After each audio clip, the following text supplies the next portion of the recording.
Hey, it's Nate Webb from the Webb Law Firm. Today's a Saturday, so I'm casual, but I'm still going to give you my advice, without the suit on. Okay.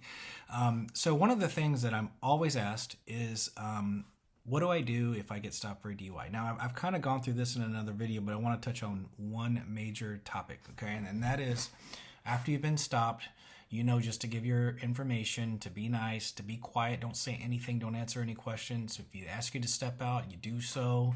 You don't take any field sobriety tests. If they take you to the station, they arrest you.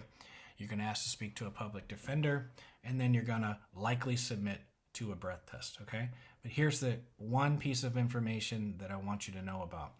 In that form that they go over with you called implied consent warnings for breath, and I'll put it right here, okay?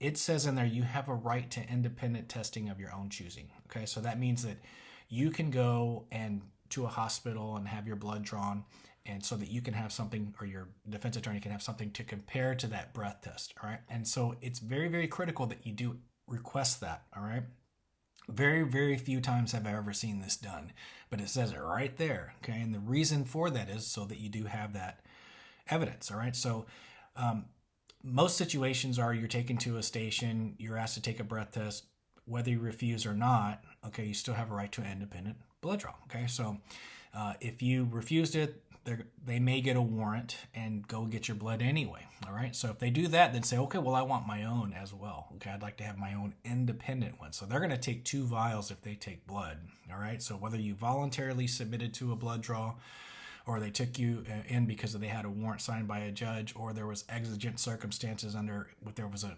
accident or something where they're able to get that blood draw from you, you always want to ask for that independent test of your own choosing, all right? And so most of the time it's going to come up in the scenario of the breath test. You submitted to the breath test, and they're like, okay, we're about to let you go. Whoa, I want my own independent blood draw. Okay, and so if they don't take you to get one, then that evidence that they obtain, that breath test evidence, is not going to be admissible. There's case law here in Washington that says that if they deny you that, or your request to get that blood draw, then they can't use that other evidence. And so very rare that I see people do this, but again, I'm always asked the question, what do I do? And so again, the other stuff I've already covered. Okay, you can look at my other videos on that. But the most important thing to do is when you are at the station and you've submitted to that breath test, then you ask for that independent blood test.